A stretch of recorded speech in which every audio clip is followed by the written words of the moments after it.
नमस्कार, जनतंत्र टीवी देख रहे हैं आप। मैं हूं आपके साथ साहिल दुलिया। बुलेटिन की शुरुआत करेंगे। धामी सरकार के 3 साल पूरे हो गए।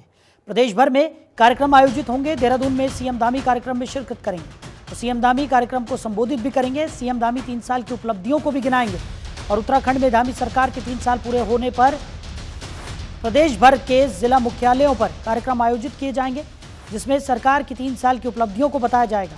राजधानी देहरादून में मुख्यमंत्री पुष्कर सिंह धामी कार्यक्रम में शिरकत करेंगे और संबोधित भी करेंगे। इसके अलावा जन सेवा की थीम पर बहुउद्देशीय और चिकित्सा सिविल आयोजित होंगे। जिले स्तर पर आयोजित होने वाले कार्यक्रमों में प्रभारी मंत्री कार्यक्रम की अध्यक्षता करेंगे।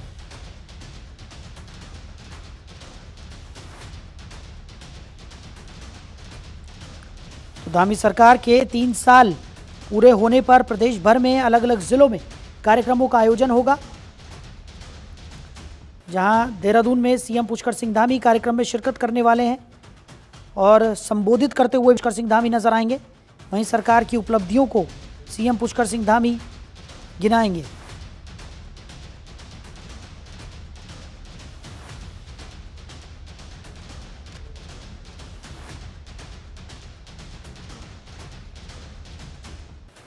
तो प्रदेश भर में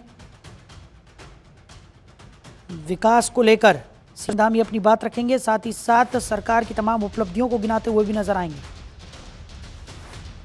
तो देहरादून में भी खास कार्यक्रम का आयोजन किया गया है। इसके अलावा अलग अलग जिलों में भी सरकार के 3 साल पूरे पर कार्यक्रमों का आयोजन होगा।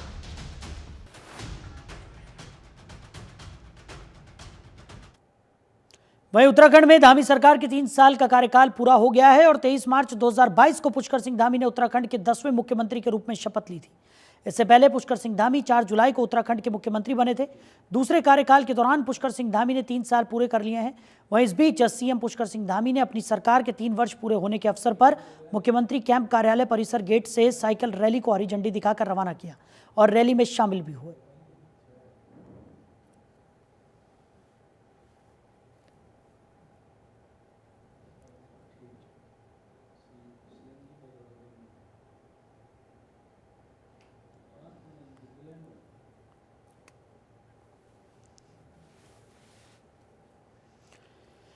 तो उत्तराखंड सरकार के 3 साल पूरे होने पर प्रदेश के मुख्यमंत्री पुष्कर सिंह धामी नए जोश में नजर आए। सरकार के 3 साल पूरे होने के अवसर पर महाराणा प्रताप स्पोर्ट्स कॉलेज के एथलेटिक्स ग्राउंड में आयोजित फिट इंडिया रन में खास मौके पर सीएम धामी ने फिट इंडिया रन में अन्य प्रतिभागियों के साथ पुशअप्स किए।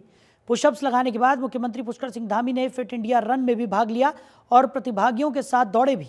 सीएम धामी ने कहा कि जीवन में बहुत सारे अभाव होते हैं और बहुत सी परेशानियां होती हैं, लेकिन इसके बावजूद अगर हम संकल्प शक्ति के साथ आगे बढ़ते हैं तो समझ लीजिए कि हमारा संकल्प और मिशन पूरा होगा। आज फिट इंडिया मूवमेंट कार्यक्रम में आप सभी को संबोधित करना और आपके बीच आना मेरे लिए बहुत गर्व की बात है। फिट इंडिया केवल मजबूत शरीर के लिए ही नहीं, बल्कि एक स्वस्थ मन और जीवंत आत्मा का आधार भी है।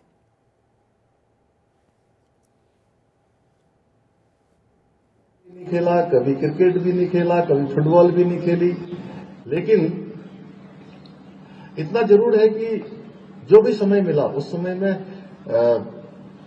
जिन परिस्थितियों में हम लोग बड़े हुए, अधिकांश लोग, मैं ही नहीं, मेरे जैसे अन्य लोग भी होंगे जो ग्रामीण क्षेत्रों में जिन्होंने जन्म लिया होगा, तो ऐसे अनेक जिनको कभी इस प्रकार का ट्रैक नहीं मिला होगा, कभी उन्होंने नहीं देखा होगा, और बाद में जिन्होंने देश में और दुनिया में जाकर भारत का नेतृत्व किया, उनको भी बहुत कठिन परिस्थितियों में, जीवन के अभाव में, उनकी जीवन के प्रति प्रतिबद्धता ने कुछ कर दिखाने का जो उनके मन में ललक था, जो संकल्प था, उसने देश दुनिया के अंदर भारत के मान सम्मान को बढ़ाने का काम किया है। मैं केवल ये कहना चाहता हूं कि जीवन में बहुत सारे अभाव होते हैं। तो मुख्यमंत्री पुष्कर सिंह धामी का बैठकों का दौर लगातार जारी है। बीते दिन सीएम ने वित्त विभाग की बैठक ली। जानकारी देते हुए सीएम ने कहा कि आने वाले समय में हमें कई सारी चुनौतियों का सामना करना है, जिसको देखते हुए वित्त विभाग के अधिकारियों को निर्देश दिए गए हैं कि राज्य में आगामी 10 साल की वित्तीय स्थिति की इस दीर्घकालिक योजना में आर्थिक और सामाजिक विकास, पर्यावरण संरक्षण, आधुनिक तकनीक का उपयोग कर योजनाओं के प्रभावी क्रियान्वयन पर कार्य किया जाए। उन्होंने कहा कि 2047 तक पीएम मोदी के विकसित भारत के संकल्प को पूरा करने के लिए सबको अपना योगदान देना होगा। राज्य में 2047 तक की वित्तीय स्थिति के लिए भी विस्तृत योजना बनाई जाए।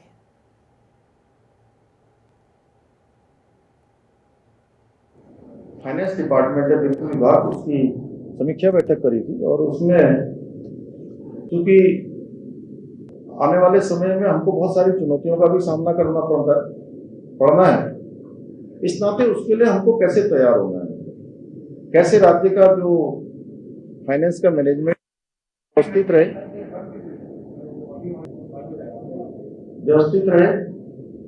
उसके लिए उनको 10 साल की योजना, कार्य योजना और आने वाले 2047 का जो प्रधानमंत्री जी का हमारे विकसित भारत का संकल्प है, उस विकसित भारत के संकल्प में हम किस प्रकार से योगदान कर सकते हैं, क्या चुनौतियां हमें होने वाली हैं और क्या बेस्ट प्रैक्टिस हर डिपार्टमेंट बनाए कि जो केवल राज्य के लिए नहीं, पूरे देश के लिए एक अलग प्रकार का उदाहरण प्रस्तुत हो।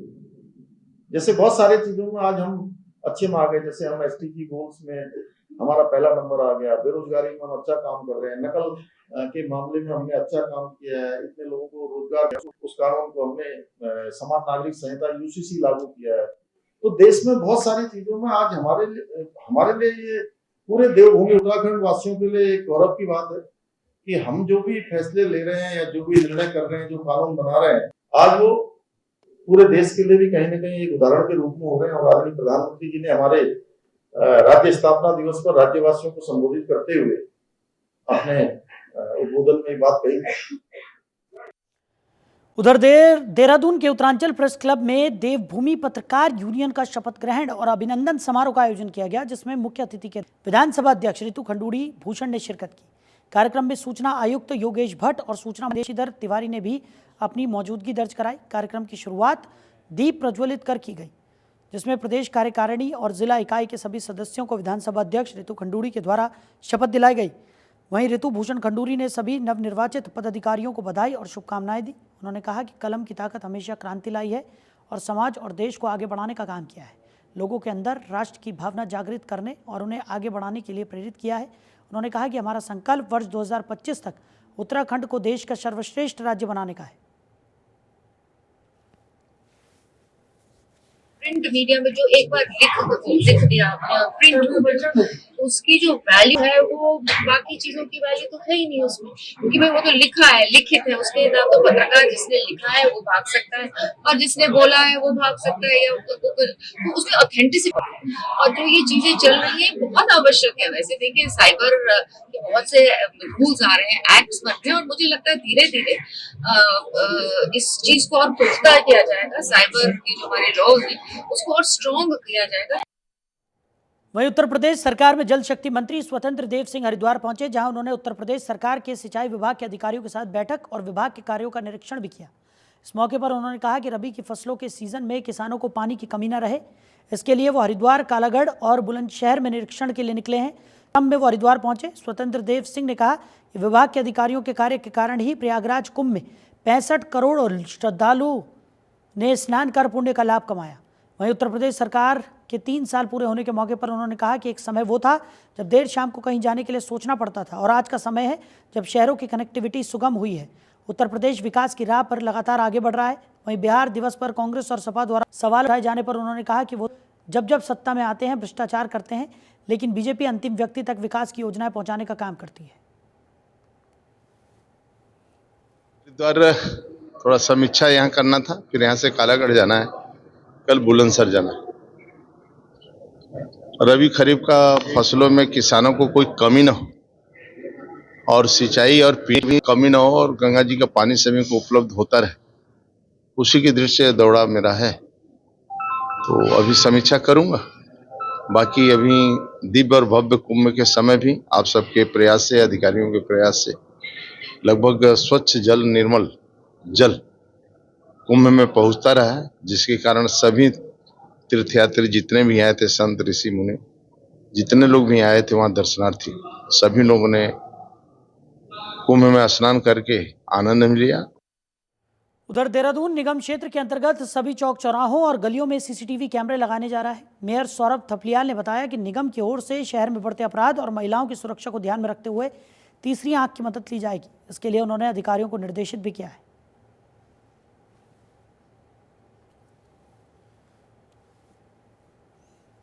इसके लिए हमने, क्योंकि हमारे संकल्प पत्र पे भी हमने ये कहा था कि देहरादून शहर को हम जो सीसीटीवी कैमरों से आच्छादित कर देंगे। ऐसी कोई प्रमुख चौक चौराहे गलियां ऐसी नहीं होंगी कि जहां सीसीटीवी कैमरे हमारे ना लगे हों। ये जो तीसरी आंख है सीसीटीवी के माध्यम से, एक तो हमारी जो नागरिक हैं सुरक्षित करेगी, हमारी माताएं बहनें, उनको आने जाने में किसी प्रकार की कहीं कोई उनको एक सुरक्षित वातावरण मिलेगा। दूसरा, साथ ही कुछ जैसे नशे का कहीं ना कहीं पे सेवन होता है और कहीं पे भी जैसे अंधेरी जगह होती है, इस जगह पे एक तो हमने लाइटों की व्यवस्था करने के साथ साथ सीसीटीवी कैमरे भी वहां पर हम लगाने जा रहे हैं, जिससे कि एक ऐसा वातावरण तैयार होगा कि जो ये नशा करने वाले या इस प्रकार का उपद्रव करने वाले हैं, गुंडागर्दी करने वाले ऐसे लोग हैं, इनके ऊपर लगाम लगेगी। उधर 1 अप्रैल से शुरू हो रहे फायर सीजन को लेकर वन विभाग द्वारा सभी तैयारियां पूरी कर ली गई हैं। साथ ही ग्रामीणों के साथ मिलकर लोगों को जागरूक भी किया जा रहा है और वन संपदा को कम से कम नुकसान हो, इसके लिए हर संभव प्रयास किया जा रहा है। मसूरी वन प्रभाग द्वारा वन अग्नि को रोकने के लिए 43 क्रूज स्टेशन बने, जहां फायर वॉचेस जंगलों में लगने वाले हैं। घटनाओं पर नजर बनाई जाएगी और मसूरी वन विभाग के प्रभागी वन अधिकारी ने बताया कि 1 अप्रैल से 15 जून तक फायर सीजन रहता है। उन्होंने बताया कि यदि कोई जंगलों में आग लगाते हुए पाया जाता है, के खिलाफ संगत धाराओं में मुकदमा दर्ज किया जाएगा।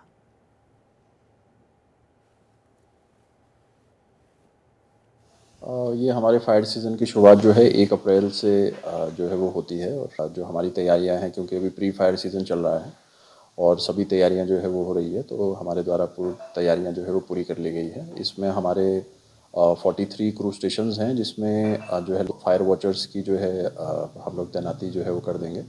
तो इसमें हमारी जो एक्सरसाइज है फायर वॉचर्स को चिन्हित करना और बाकी ग्राम स्तर पे जो बैठकें होनी है या जन जागरूकता के कार्यक्रम होने हैं, वो सब भी जो है अभी। और 1 अप्रैल से, क्योंकि इसमें हमारा स्टाफ जो है उनकी भी सबकी छुट्टियां जो है वो कर दी जाएगी, रद्द कर दी जाएंगी, और जो फायर वॉचर्स हैं उनकी तैनाती भी की जाएगी। और जो हमारे क्रूज स्टेशंस हैं उसमें भी जो हमारे टूल्स हैं फायर फाइटिंग के, उनको भी जो है फायर क्रूज स्टेशन पे उपलब्ध जो है वो करा दिया गया है। और इसके साथ जो हमारी गांव लेवल पे जो गोष्ठियाँ होनी है वन पंचायतों के साथ, जो कोऑर्डिनेशन और लोकल जो युवक मंगल दल, महिला मंगल दल, साथ में जो कोऑर्डिनेशन रहता है, वो सब भी जो है हमारे द्वारा पूरा करा लिया गया। राज्य की धामी सरकार के 3 वर्ष पूरे होने पर प्रदेश भर में कार्यक्रम आयोजित होने हैं, जिसको लेकर नैनीताल जिले में सभी 6 विधानसभा में जन सेवा कार्यक्रम के तहत बहुउद्देशीय शिविर सहित विभिन्न कार्यक्रम आयोजित कराए जाएंगे। तो कार्यक्रमों की तैयारी कर रहे मुख्य विकास अधिकारी ने बताया कि नैनीताल जिले के 6 विधानसभा में शासन देश पर विभिन्न कार्यक्रम आयोजित किए जाएंगे, जिसमें बेहतर कार्य करने वाले कर्मचारी, सामाजिक कार्यों में आगे रहने वाले एनजीओ सहित विभिन्न स्वयं सहायता समूह और विभिन्न विभागों के कर्मठ अधिकारी कर्मचारियों को भी सम्मानित किया जाएगा। इसके अलावा बहुउद्देशीय शिविर, रोजगार मेला सहित विभिन्न विभागों के स्टॉल भी लगाए जाएंगे। से प्राप्त निर्देशों के क्रम में इसमें सभी विधानसभा क्षेत्रों में एक बृहद कार्यक्रम किया जाना है, जिसमें हमारे जो उत्कृष्ट कार्मिक हैं, उत्कृष्ट एनजीओज हैं, एसएचजीज हैं, लखपति दीदी हैं या विभिन्न विभाग के लोग हैं, सबको सम्मानित किया जाएगा। जन सहभागिता और जनता की समस्याएं सुनिश्चित करने के लिए स्वास्थ्य शिविर और अन्य शिविर, यहाँ पे बहुउद्देशीय शिविर का आयोजन किया जाएगा, जिसमें आम जनता की समस्याओं का यथासंभव निस्तारण किया जाएगा। तथा इसको एक जन आंदोलन के रूप में मनाने का जो निर्देश है, विभागों के साथ समन्वय मीटिंग हो गई है और सभी विभागों से इसमें उम्मीद की गई है कि आप अपना बढ़ चढ़ के योगदान दें, जिससे कार्यक्रम को सफल बना के आम जनता के समय से निस्तारण किया जाए। रथ यात्रा शुरू होने में महज 1 महीने का समय शेष रह गया है। ऐसे में यमुनोत्री हाईवे 123 जो कि हरबटपुर से बड़कोट को जोड़ता है, ज्यादातर यात्री यहीं से होकर गुजरते हैं और यात्रा की दृष्टि से प्रथम पड़ाव भी है। इन दिनों फानन में सड़कों में बने गड्ढों को मिट्टी से भरने का काम किया जा रहा है। सरकार गड्ढा मुक्त सड़कें तो बना रही है, सड़कों पर बने गड्ढों से आए दिन दुर्घटनाएं घट रही हैं। तो ऐसे में सुगम यात्रा और सफल यात्रा की उम्मीद कैसे की जा सकती है? सरकार कह रही है कि 3 साल बेमिसाल, जबकि धरातल पर विकास के नाम पर कुछ और ही बयां होता हुआ नजर आ रहा है।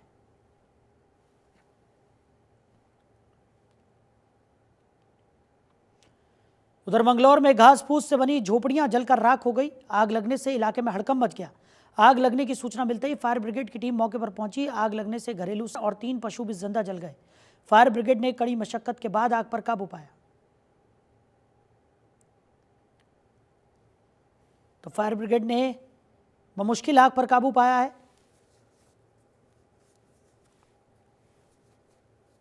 तो घास फूस से बनी झोपड़ियां आग की वजह से जलकर राख हो गई।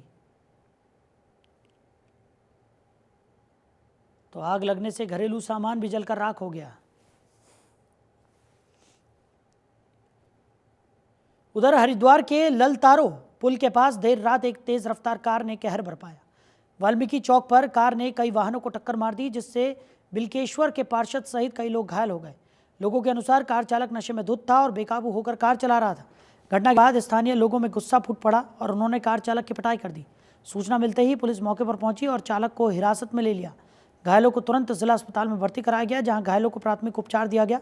हरिद्वार पुलिस ने कहा कि मेडिकल जांच के जरिए चालक की नशे की पुष्टि की जाएगी। पुलिस ने जांच शुरू कर दी है। स्थानीय लोग लगातार तेज रफ्तार वाहनों पर लगाम लगाने की मांग कर रहे हैं। इस हादसे ने सुरक्षा इंतजामों पर भी सवाल खड़े कर दिए हैं।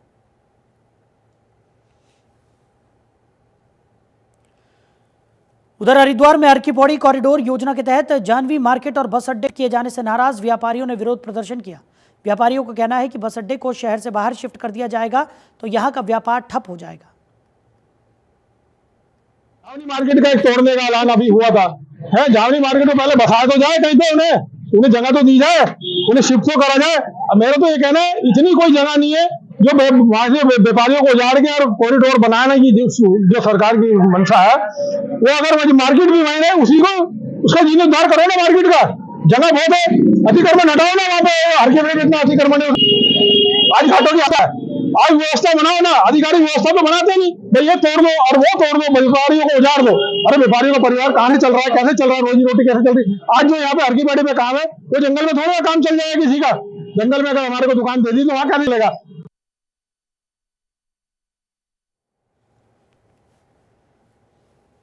वहीं देहरादून में जौनसार बावर में बाहरी लोगों द्वारा हो रहे अवैध कब्जे के खिलाफ हिंदू रक्षा सेना और रुद्र सेना ने कड़ा रुख अपनाया है। इस मुद्दे को लेकर महामंडलेश्वर प्रबोधानंद गिरी उन्होंने जिलाधिकारी सविन बंसल को ज्ञापन सौंपकर अतिक्रमण पर सख्त कार्रवाई की मांग की।